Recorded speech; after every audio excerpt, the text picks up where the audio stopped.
distintos lugares del globo ocular. Sin embargo, el mayor porcentaje se encuentra a nivel de la superficie, tanto en párpado como en conjuntiva. Es así que hoy día vamos a conversar sobre la neoplasia escamosa de superficie ocular, que viene a ser los términos que son tanto de lesiones precancerosas como cancerosas a nivel de la superficie. Podemos ver que se pueden clasificar desde displasias leves, moderadas o severas, hasta carcinomas escamosos in situ, y cuando ya rompen la membrana basal, se trata de los carcinomas escamosos infiltrantes.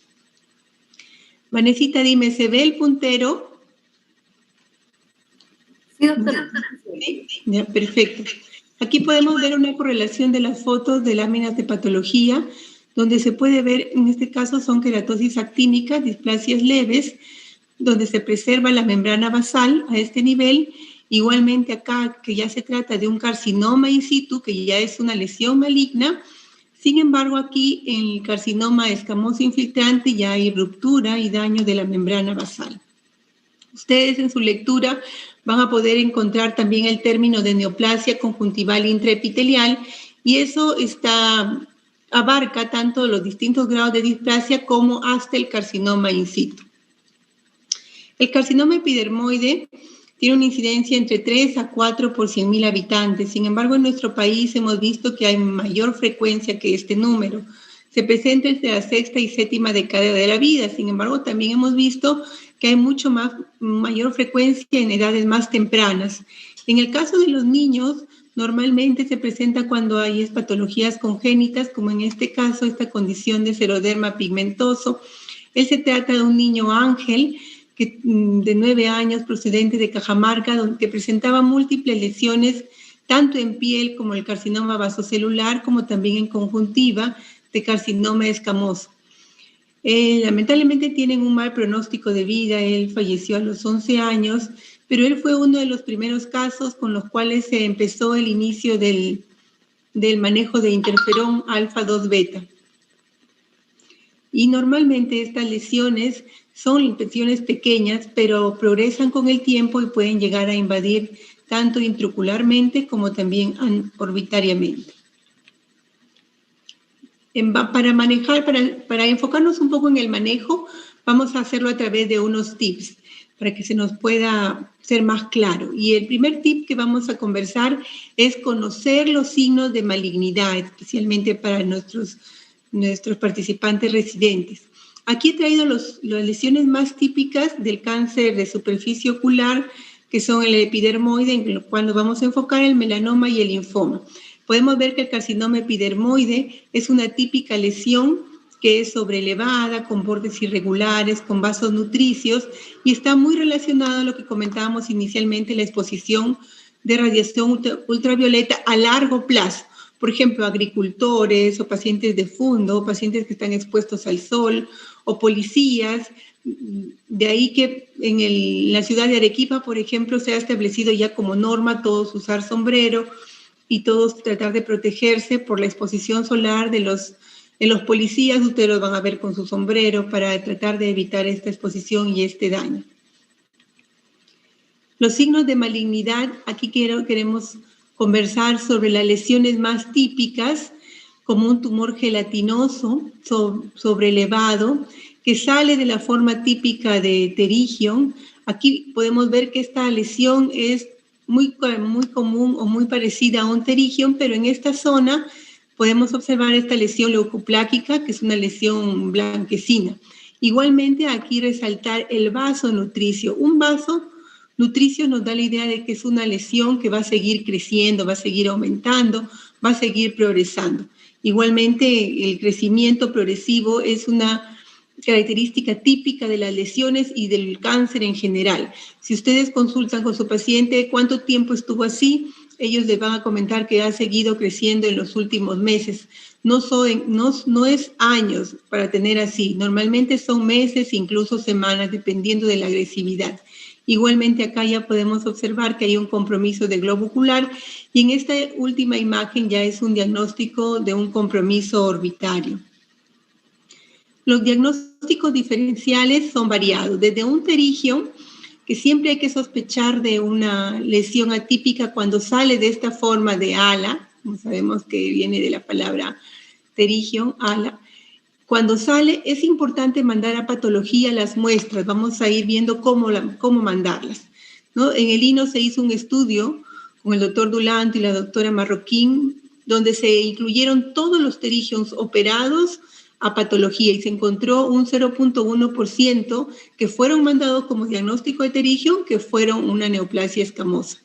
Tenemos también otros diagnósticos diferenciales, como son los sarcomas de Kaposi, ¿no? Como podemos observar acá, estas lesiones bien enrojecidas, de crecimiento también progresivo, y nodulares, que también hay un tipo de carcinoma escamoso así, y la histiocitosis, que son bordes más redondeados, más regulares, pero sobreelevados.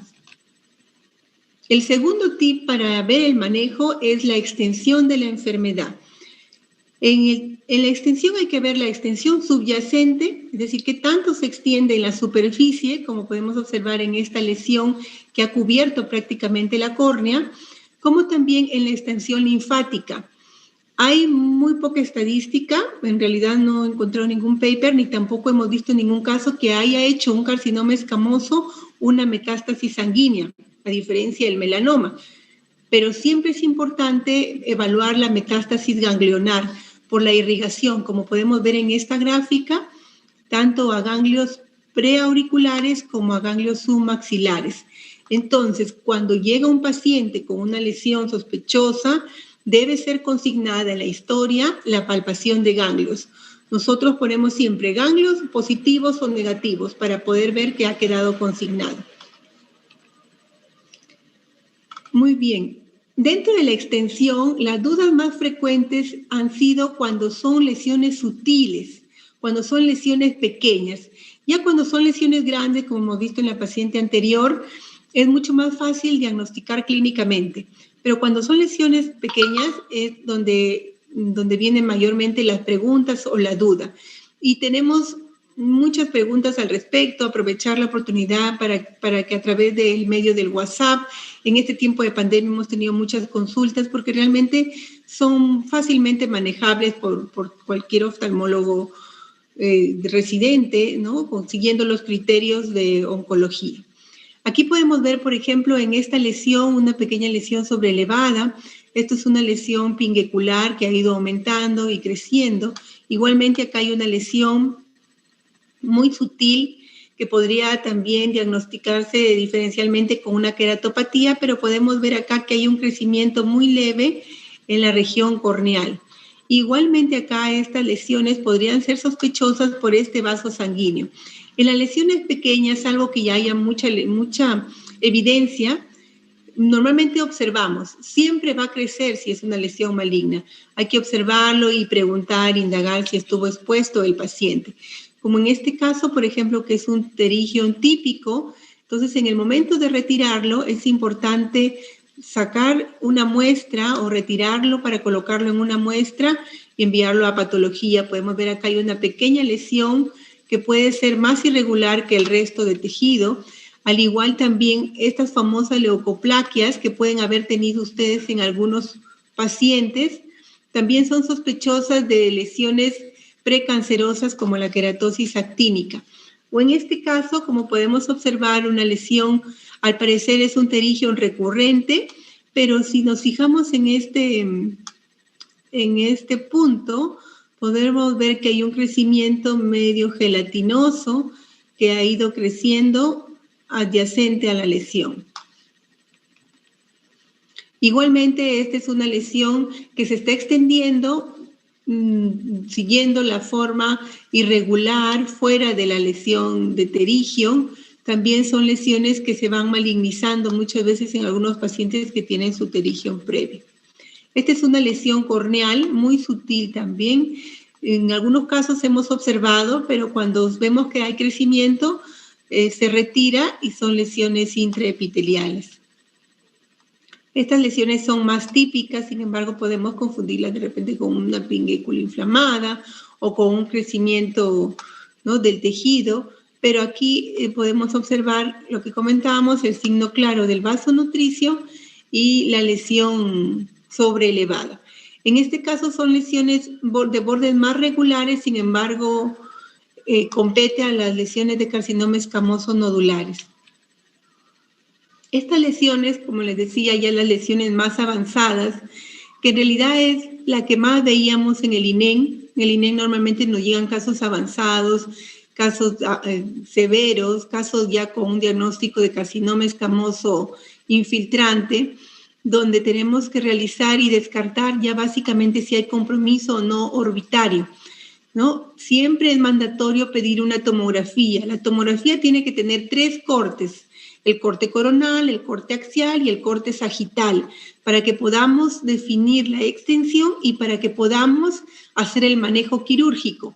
Normalmente estos pacientes pasan un tratamiento de exenteración, de cirugía. Aquí podemos observar este corte, como vemos aquí la lesión adyacente al globo ocular. En este corte también sagital podemos ver cómo se ha extendido hacia la parte orbitaria, igualmente en este corte axial, donde hay compromiso ya orbitario. Nosotros imaginariamente nos trazamos una línea en los cortes axiales, una línea entre la parte ósea nasal y la parte temporal, y cuando pasa la línea hacia órbita, ya se trata de un compromiso orbitario, para verlo de una forma práctica. Por favor, si tuvieran alguna pregunta, pueden interrumpir en cualquier momento. Vamos a ver, la tomografía que comentábamos es muy mandatoria para poder definir la extensión. Estas son otras lesiones, de repente lesiones quísticas, como podemos ver acá, cuando la imagen no se ve también con contenido hipodenso. Aquí estas son lesiones más del nervio óptico, gliomas. También es necesario y útil para lo que es compromiso orbitario. Y en este caso sí es un carcinoma escamoso. Fue un paciente de la sierra, procedente de Puno, que hizo un crecimiento tan extenso en la parte superior que era evidente que era un compromiso orbitario, pero realmente se sugirió o se pensó que era toda la órbita, pero podemos ver acá que prácticamente creció de forma exofítica. Muy bien.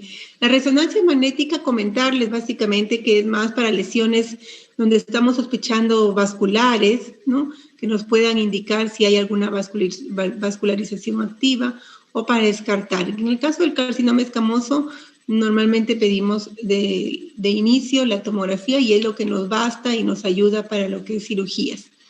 Existen métodos diagnósticos que los quiero comentar, sin embargo, no hemos tenido mucho al alcance, tampoco ni en neoplásicas, ni incluso en el INO que trabajamos.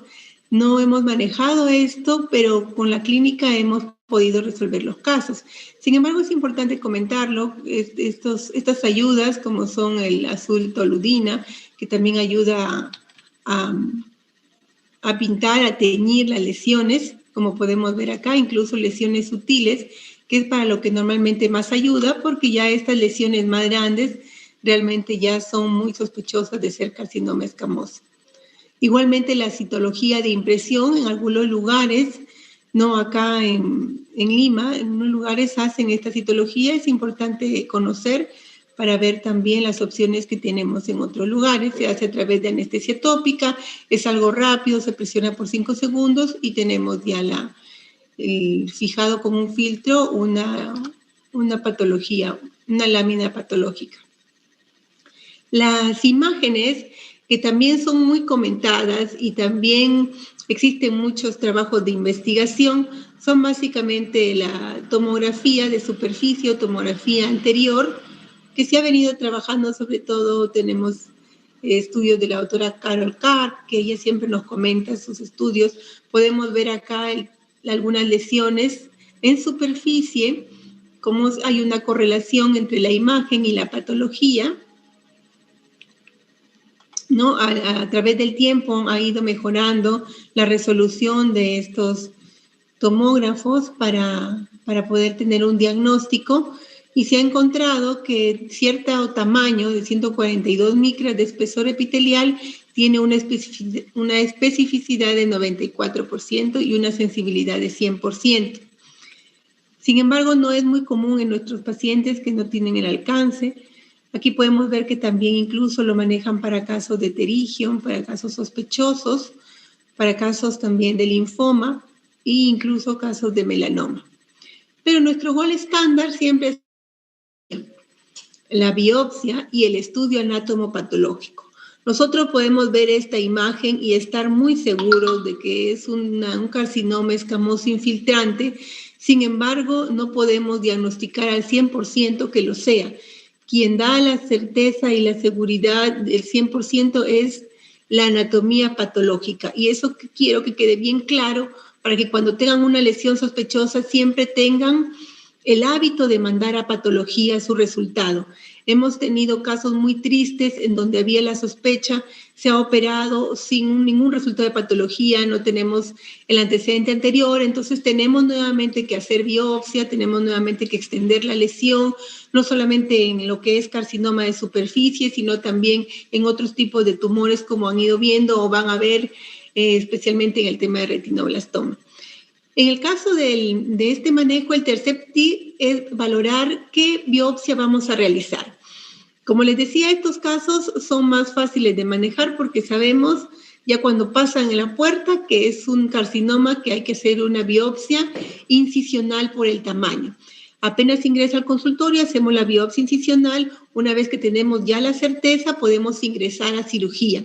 Tanto para la seguridad del paciente como para el tema médico-legal es importante tener su diagnóstico patológico, porque en este caso las cirugías normalmente son cirugías de exenteración. Entonces, dentro de las biopsias podemos manejar la biopsia incisional que se hace en lesiones grandes, exofíticas, que sobrepasan la apertura palpebral, como el caso de esta paciente. Podemos también manejar la biopsia excisional, que es una biopsia ya que incluye la lesión, que incluye el tejido, y ya tratamos de dar la intención curativa en primera instancia. Y se puede realizar esto cuando son pequeños, cuando son tumores menores a 1/4 de la superficie vulvar.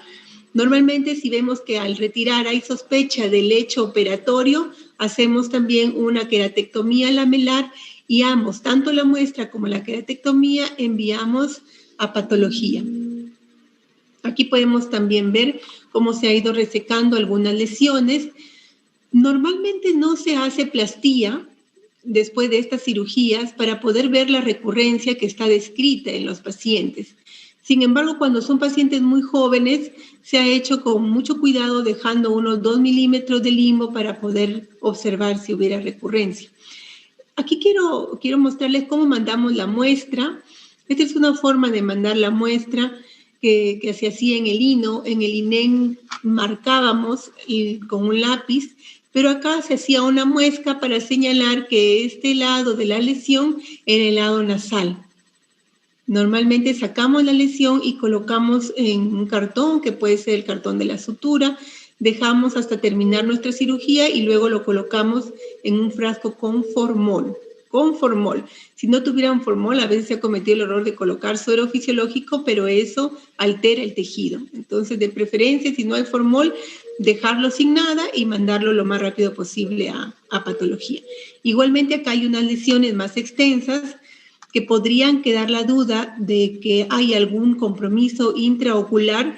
Sin embargo, en la experiencia, muchos casos grandes, incluso mayores a esta extensión, está libre la cámara anterior, incluso es fácilmente retirable, como podemos observar acá.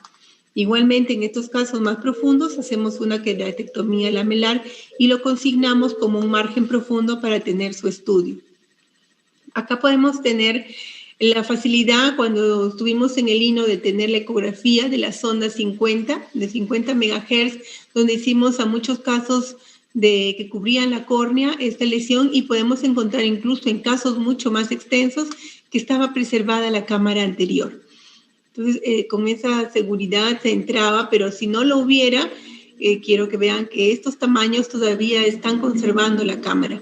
Aquí podemos observar, igualmente, esta es la patología, cómo se envía. Pero ¿qué hacemos en los casos que sobrepasa los 180 grados? Sabemos que el limbo es el proveedor de las células madre, que cuando se altera tenemos mucha molestia de ojo seco. Existe la opción de los quimioterápicos, como son la mitomicina, como son ahora el interferón alfa 2 beta, que lo tuvimos hasta el 2011, luego como hubo mucha dificultad para traerlo al Perú, incluso de Argentina a muy alto costo, se ha hecho un estudio ya del interferón alfa 2A, donde se ha visto buenos resultados. De los pacientes que no pueden adquirirlo, también procedemos a hacerle una resección, como podemos observar acá, y cubrimos con membrana amniótica o también con plastilla hasta cierto punto, dejando 2 milímetros de limbo. Igualmente, la muestra ideal es mandarla entera, pero cuando no es posible, cuando vemos que se despiteliza, hacemos un corte y la mandamos en 2 partes. Aquí podemos ver que se ha mandado la lesión entera para poder tener más claramente el diagnóstico de anatomía patológica.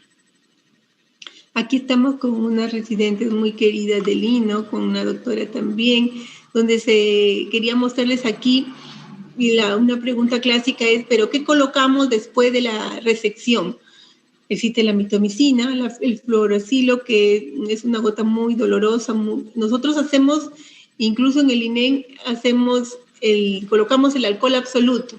No sé si embebemos el alcohol absoluto en un hisopo, tratamos de exprimirlo, previamente colocamos un anestésico tópico, nuevamente para evitar cualquier molestia adicional, y con el alcohol embebido y bien exprimido lo colocamos en el lecho operatorio.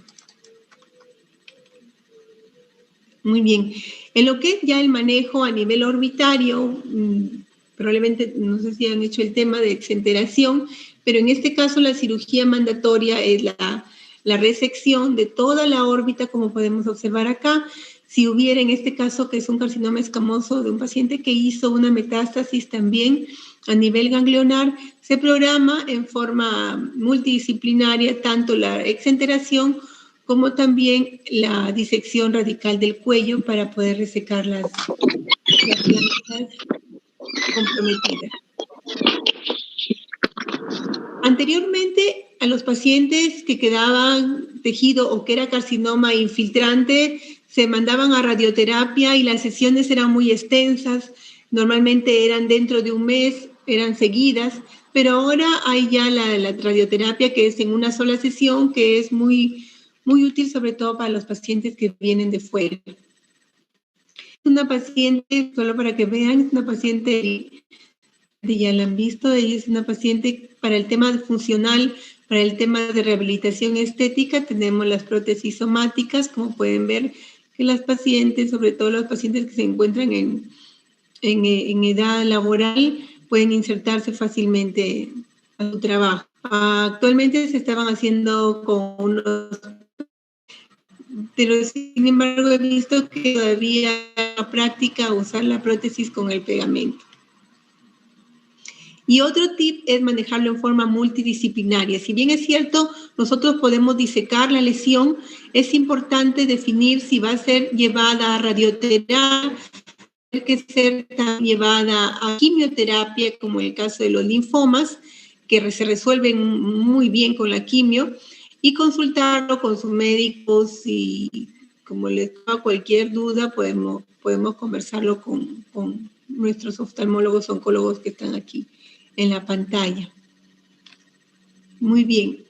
La comunicación del patólogo-oncólogo, eso quiero que quede bien claro, porque nosotros no somos una especialidad independiente, como siempre seguramente les ha dicho el doctor Barriga, de quien he aprendido, hay que manejar el tema en forma sistemática con las enfermedades sistémicas a las que hay que considerar siempre. En el caso de la patología oncológica, igualmente hay que comunicarnos con el patólogo para que nos pueda decir realmente el nombre y el apellido de la patología. Es decir, muchas veces se ha quedado en carcinoma, pero es de gran importancia que nos defina si es infiltrante o si es in situ, en este caso, porque de eso va a depender la conducta que vamos a hacerle de seguimiento al paciente. Los cánceres deben ser seguidos por lo menos 2 años. Entonces, dependiendo de si se trata de una displasia, se hace una observación durante el primer año, cada 4 meses, un carcinoma in situ igualmente, pero si es un carcinoma infiltrante ya pasa a radioterapia externa, como hemos comentado anteriormente, o una radioterapia única para que pueda resolverse y disminuir la recurrencia que puedan tener más adelante. Igualmente, cuando les llegara o nos llegan pacientes que fue operado, pero tiene márgenes comprometidos, estos márgenes comprometidos no se consigna odontólogo. Necesitamos el dato no solamente de que es infiltrante, sino también de si hay o no algún margen comprometido, porque de ser así, tenemos la opción de volver a ampliar, pero si vemos un paciente que no tiene la capacidad de volver a ingresar a la sala, podemos hacer también una radioterapia. Es lo que comentábamos, el seguimiento y control, ya cuando hay este diagnóstico, lo seguimos cada 3 meses, el primer año y luego cada 6 meses hasta los 2 o 5 años, dependiendo de la patología. No sé si tenemos tiempo, Vanesita. Doctora, sí, todavía tenemos tiempo. Tenemos tiempo. Muy bien. Anoche me llamaba el doctor Solón un poco apenado que no iba a poder acompañarnos porque entiendo que él ha venido también estos días conversándoles y bueno, se disculpaba porque tenía sus clases en la universidad, pero me comentaba muy graciosamente que 2 soles no pueden brillar en un mismo firmamento, lo que me causó mucha gracia porque sabemos que él ha sido siempre mi maestro y el sol que nos ha orientado muchas veces y nos ha inducido a la investigación. Y también en su preocupación me comentaba los casos que tenía en relación al tema. Y quiero compartirles uno de ellos, que es un artículo que han hecho junto con el doctor Davy en relación al interferón alfa 2A. En estos últimos años, muchos de ustedes, muchos oftalmólogos nos han consultado sobre el tema del interferón alfa-2 beta, que tuvo muy buenos resultados en el 2013, iniciando con este niño que les presenté de xeroderma pigmentoso, pero al agotarse no tuvimos esa chance.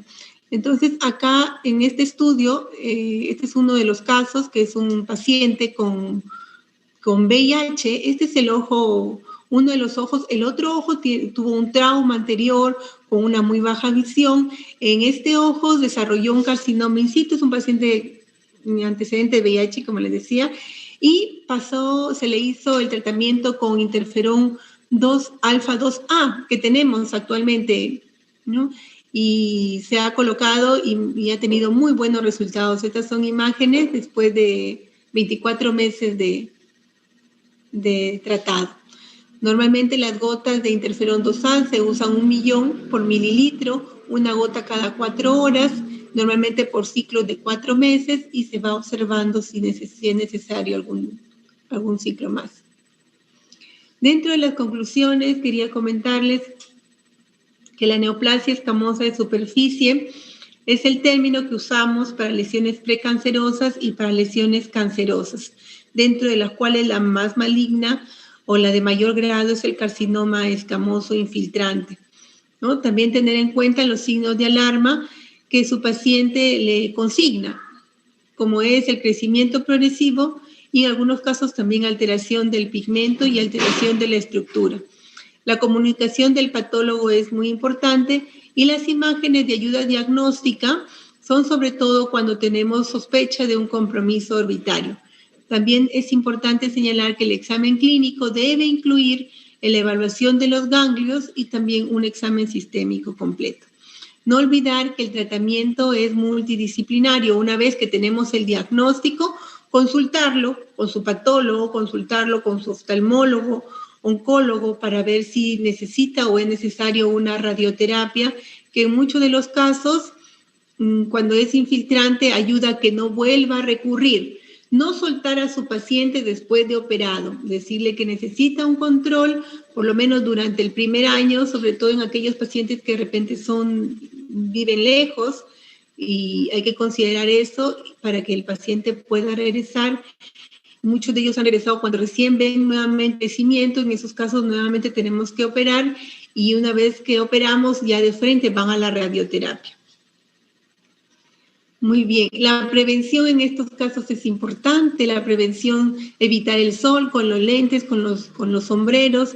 Hay algunas políticas de salud que ya han incluido, como les comentaba, el sombrero. Lamentablemente no es una estadística tan grande como el carcinoma de cuello de útero o de estómago, para que lo hayan considerado, pero ahí vamos trabajando para poder incluir.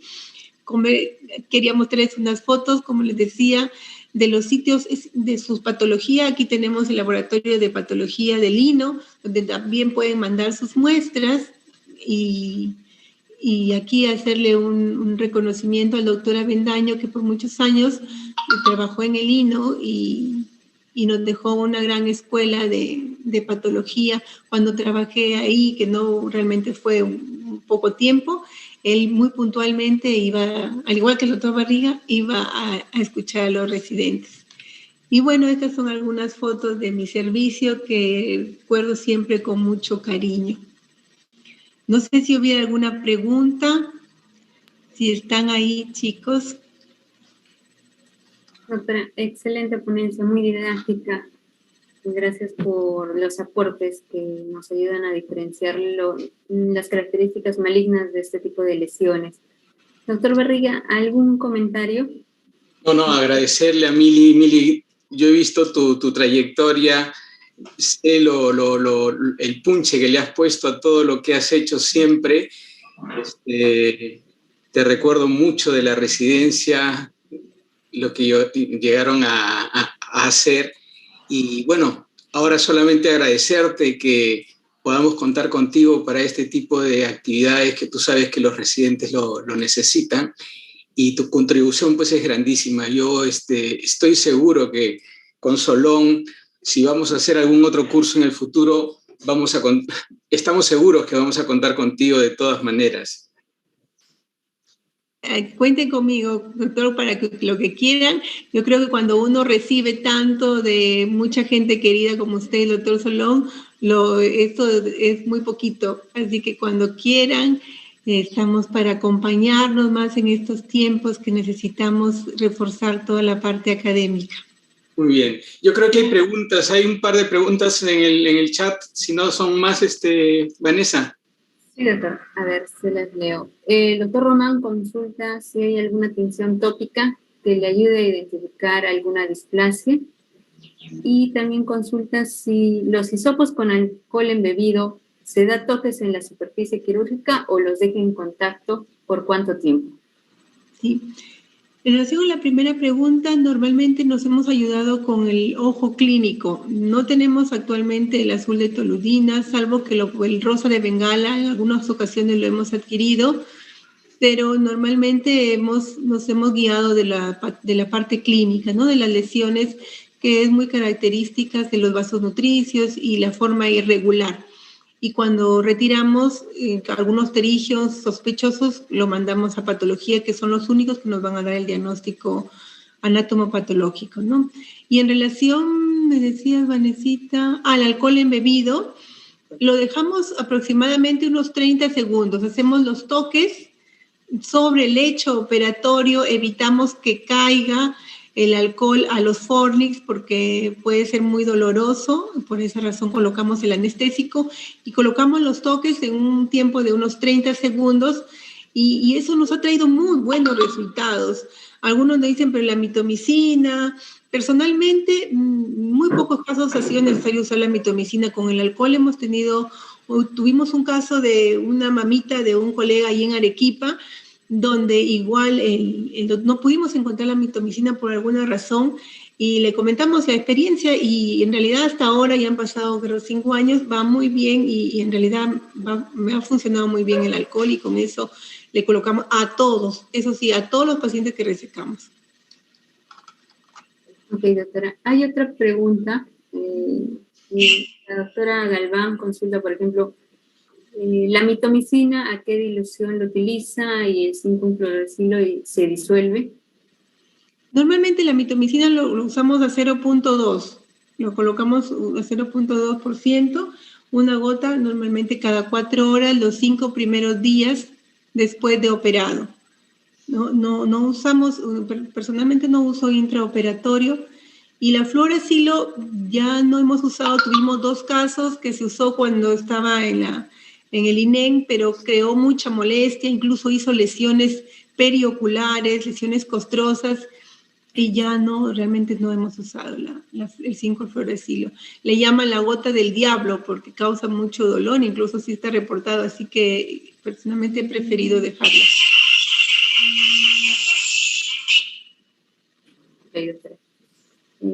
Hay otra consulta, otra pregunta, y preguntan, después del retiro de la lesión sospechosa, ¿se deja esclera desnuda o cómo procede? Sí, normalmente dejamos esclera libre. En todos los casos hemos dejado esclera libre, pero ha habido algún caso en particular, sobre todo de jóvenes, porque los niños sabemos que cuando incluso retiramos el tejido, sobre todo la típica consulta de la mamá, la lesión pigmentada que va creciendo, entonces le pedimos que lo evalúe, que lo observemos, le tomemos una foto, pero cuando hemos resecado esas lesiones dejan fibrosis muy marcadas, a diferencia de los adultos o de los jóvenes. Entonces, en esos casos, sobre todo en los jóvenes, hemos dejado una plastía o hemos desplazado la conjuntiva no hasta el limbo, sino hemos dejado preservado 2 a 3 milímetros de limbo. Realmente depende de la edad. Ahora encontramos cada vez casos más. Ahora que me encuentro en ICA, hay muchos pacientes de los fundos. Esta patología se fluctúan entre los 40 años a 50 y dejamos en algunos casos, en la mayoría esclera libre, pero en algunos hacemos un desplazamiento. Okay. Otra pregunta es, ¿recomendaría enviar todos los pterígenos a anatomía patológica? Ese es un gran tema de discusión que se hizo en el INO. Recuerdo cuando llegué, había sido la disposición de la doctora Marroquín, que en ese tiempo estaba de jefa de docencia e investigación, y se decidió hacer un trabajo muy interesante que está reportado. Se mandó todos los pterigios y se encontró, como les dije, 0.1% en pterigios, en lesiones que habían sido mandadas como pterigios. Entonces, yo creo que el caso de los residentes, los casos que sospecha que puede haber. Ahí podríamos considerar que implica un tema económico, un tema de logística, pero ante la mínima sospecha creo que se debe de mandar a patología. Hay lesiones de pterigio muy típicas, ¿no? Como ya conocemos, el ala, pero los sospechosos sí debemos mandar todos los pacientes. Mili, si me permites, en realidad, si uno revisa los textos de cirugía, sobre todo los antiguos, los clásicos, era un uso corriente, siempre fue un uso corriente que toda pieza quirúrgica se enviara a patología. Eso es algo que se ha perdido en el tiempo, creo que mal, porque aquí la pregunta de rigor sería, ¿qué pasa si una pieza que estoy sospechando que la mando simplemente como un pterigio y me responden que es un cáncer? ¿Cuál sería el manejo en ese caso? Porque a eso se van a exponer aquellos que decidan mandar sus pterigiones a patología y les respondan que algunos van a tener una alteración tisular. La pregunta que debería acompañar a la del doctor Galarza es, y bueno, ¿qué hacemos cuando ya hemos retirado un pterigio, de repente le hemos hecho una plastía y resulta que es un cáncer? ¿Qué manejo se realiza en ese caso, Milagros? ¿Qué haces tú? Sí, ahí normalmente a lo que nos vamos es a revisar el informe de anatomía patológica. Si no tenemos un diagnóstico completo, que eso nos ha pasado en muchos casos, que solamente lo informan como un carcinoma, hacemos una segunda lectura para que nos informen realmente si es in situ o infiltrante, ¿no? Y ahí, de acuerdo a eso, seguimos el manejo. Ahora también es importante que nos digan si hay márgenes o no comprometidos, pero también va a depender si es in situ o infiltrante.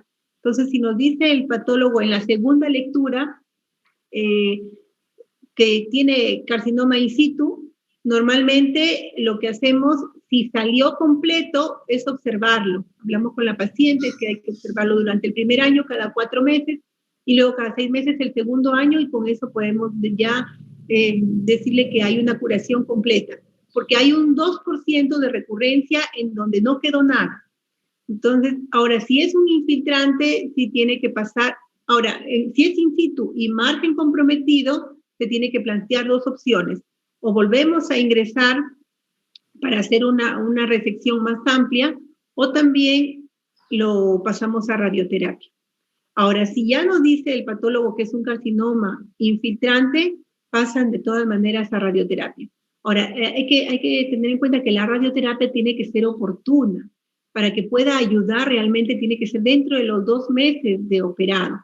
Entonces, si vemos que nuestra patología nos da ese resultado, tenemos que ser muy cuidadosos para que no se alargue mucho la segunda lectura de patología, ¿no?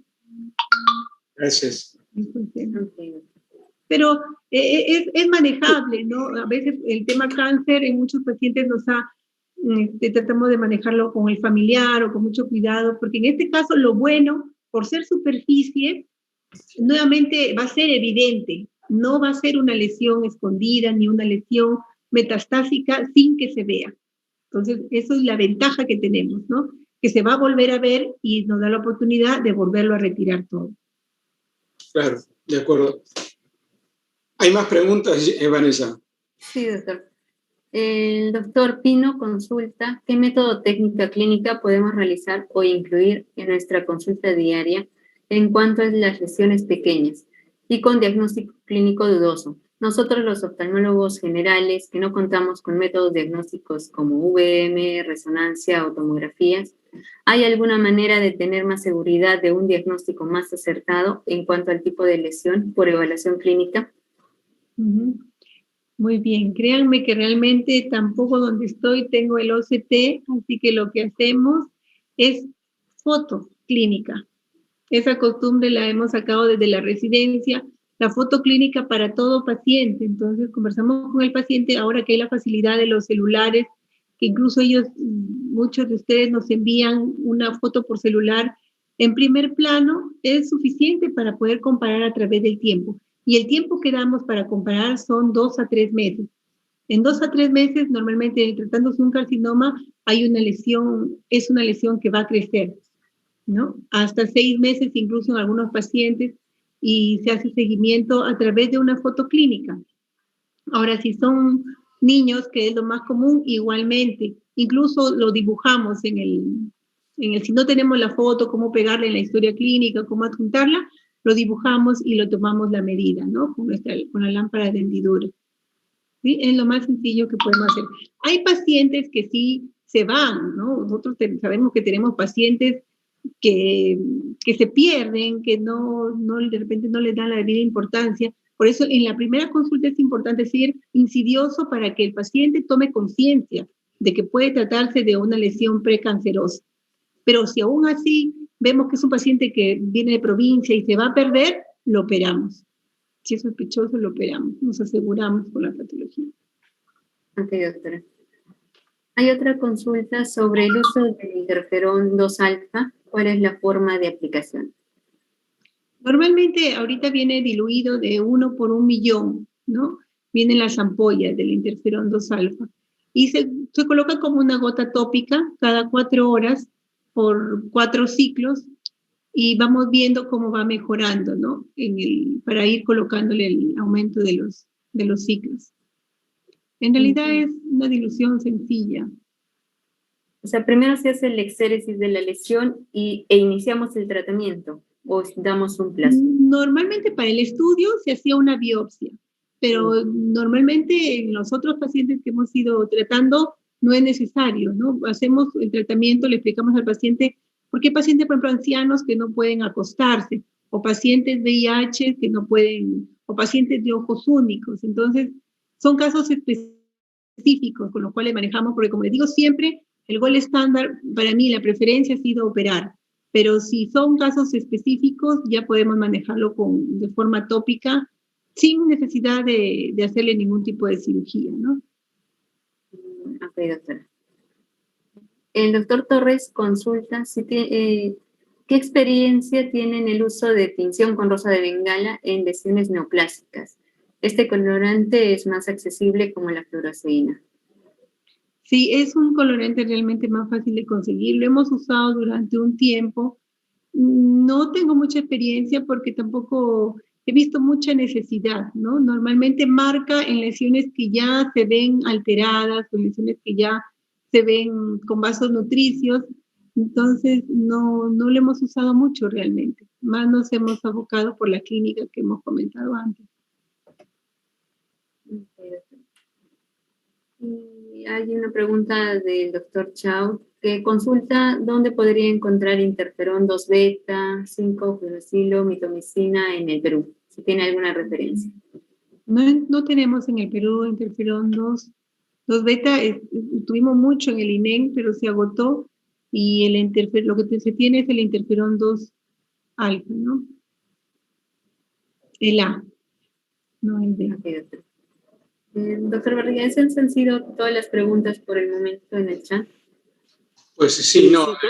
Sí. Creo que está Blanquita. Buenos días, Wilito. ¿Qué tal? Para felicitar a la doctora Milagritos, brillante, magnífica, su posición. Estamos muy orgullosas de ti, Milagritos, y como decía el doctor Wilito, con mucho cariño, y por lo excelente residente que ha sido, y magnífica, su especialista, y mucho recuerdo el trabajo tan bonito que ustedes ganaron, un Premio Nacional de Investigación, y lo publicaron en el 2010, justamente, ¿no? Tratamiento de la neoplasia intraepitelial córneo-conjuntival con el interferón alfa 2 beta tópico, que fueron de 8 casitos, los 10 primeros ojitos que ustedes trataron con Nick, y lo interesante que en edades de 5 a 85 años, y precisamente con la dilución que mencionas de 1 millón de unidades, y que encontraron buenos resultados con un promedio de 3 ciclos, ¿no? De 2 a 6 ciclos y 3 ciclos, y solamente 2, uno de ellos tuvo recidiva, que llegó a exenteración, y el otro tuvo resección local.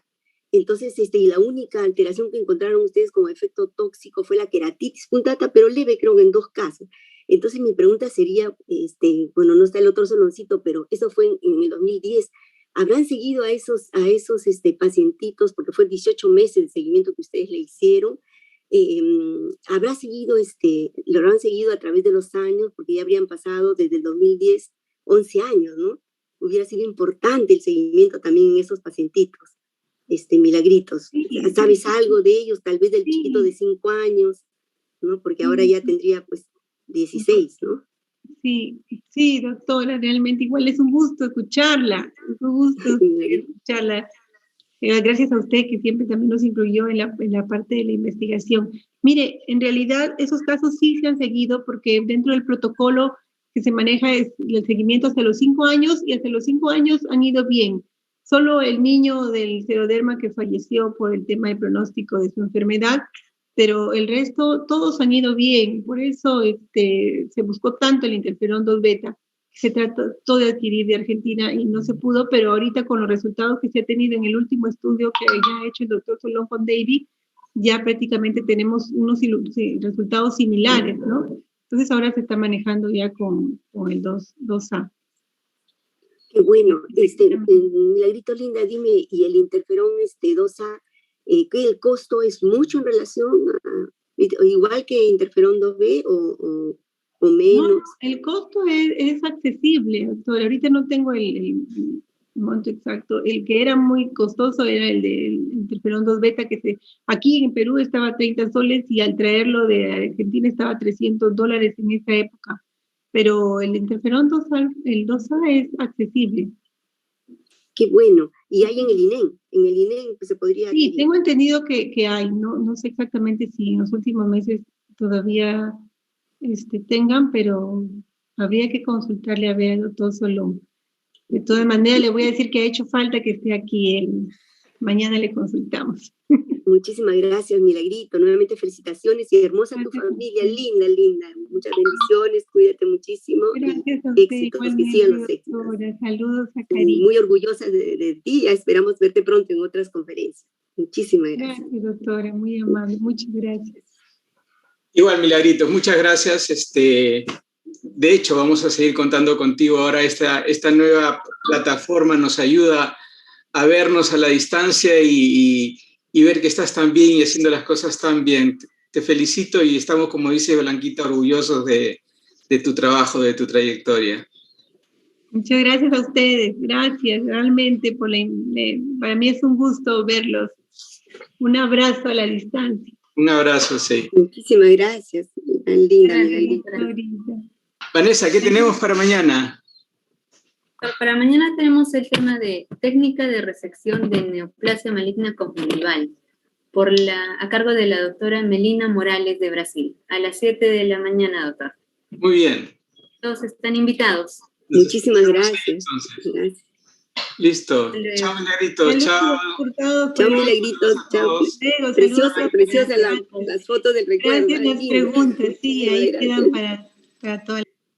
Sí, bellos. Muchísimas gracias.